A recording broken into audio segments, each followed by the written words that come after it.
In today's video, I'm going to teach you how to file business tax returns for the very first time. If you're a new business owner or if you're thinking of starting a new business and you're unsure of how business taxes are filed, this is the video for you. I'll also be answering a key question from a subscriber that you're not going to want to miss. Without further ado, let's dive in.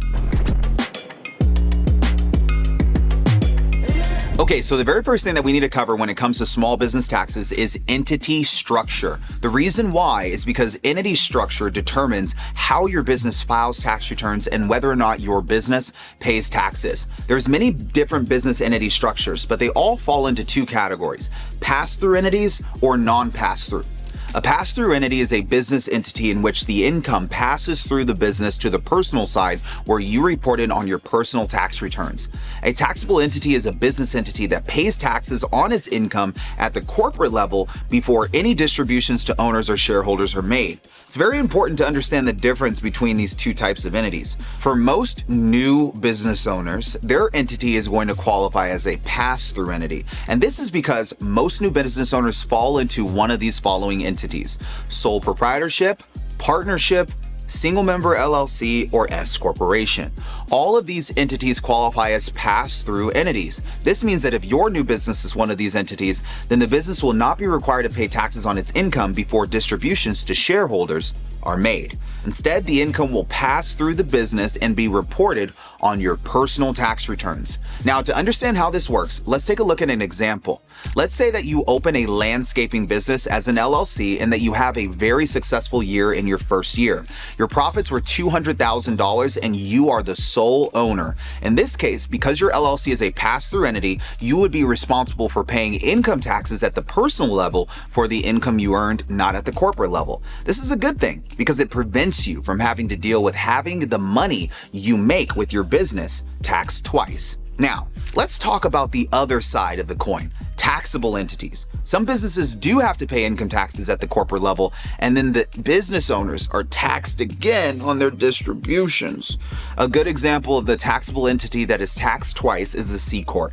Most new business owners don't start out with C corporations. However, as they grow, a lot of businesses convert to C corps due to other benefits later, such as wanting to exit.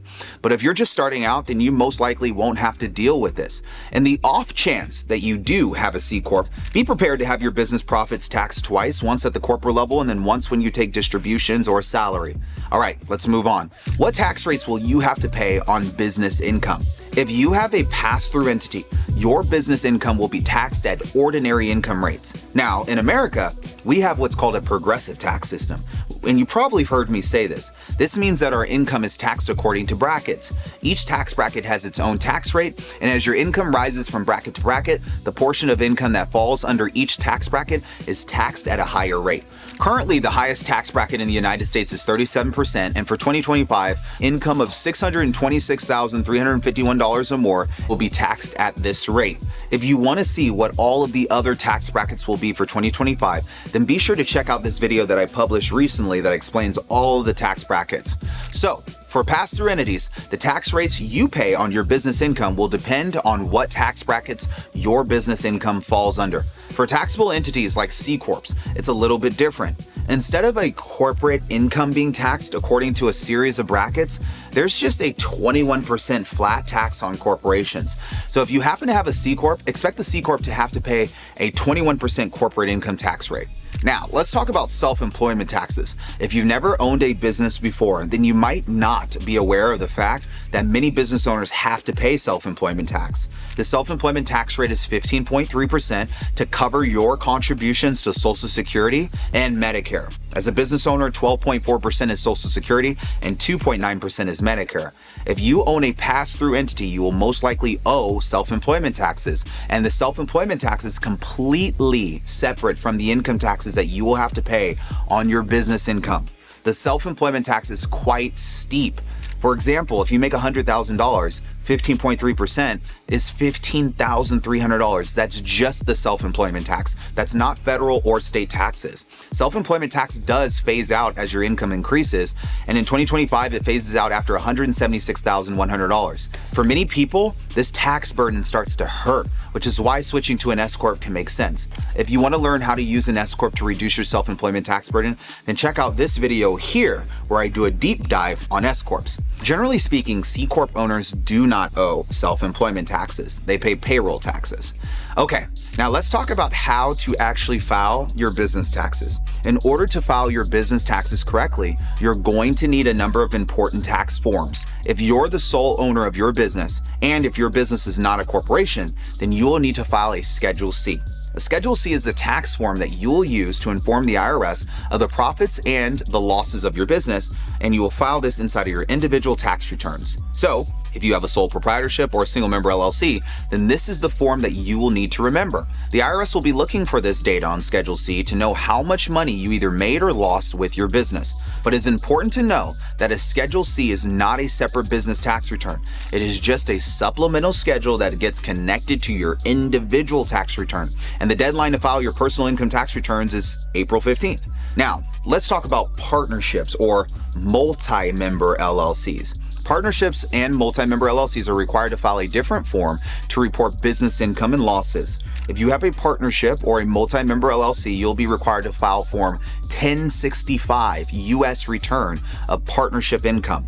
The deadline is March 15th. What about S corporations? S corps file their income taxes through an 1120S, which also is due by March 15th. And yes, C corps report their profit and losses on an 1120, which is typically due by April 15th if the tax year for the corporation ends on December 31st. Now, here's the information you will need.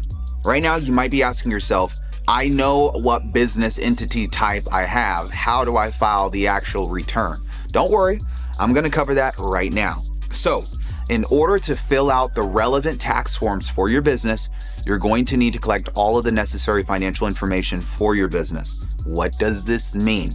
This means that you're going to have to collect the accounting records for your company. Yes. Hopefully you have a profit and loss statement, and hopefully you did good bookkeeping and accounting. If you didn't, this is where the nightmare happens. You need to know that as a business owner, it is your job to keep accurate financial records. You need to keep track of all your business income and expenses. Remember, under Code Section 162A, you are allowed to deduct expenses that are ordinary, necessary, and reasonable to your business in the pursuit of income. So if you have $100,000 worth of business income, but you had $50,000 worth of legitimate business expenses, your taxable income would be decreased by $50,000. You would deduct the $50K. There are many different tax and accounting software programs that you can use to keep track of your business income and expenses, such as QuickBooks, that can help keep all of your business and financial information separate from your personal information. It's crucial to keep track of all of your receipts too. If the IRS ever audits you, you will have to prove the expenses from your receipts, not your profit and loss statements. So receipts provide proof of what you spent your money on. Now, once you have collected all of the information, you will need to fill out the relevant tax forms. The next step is to actually fill out these forms in the tax software. To do this, fill in all of the information regarding profits, losses, expenses, and all other information that the forms ask for. As a business owner, there could be a wide array of potential expenses that you can deduct for your business income, including the home office expense, your vehicle, startup cost, cell phone, legal, professional fees, and much more. The more deductions that you qualify for, the lower you reduce your tax bill. You can fill out all of these forms via paper, or you can file with tax software such as TurboTax and H&R Block online. Many people also choose to work with tax preparers or tax professionals and accountants to help them prepare their business tax returns, and this can be extremely beneficial too.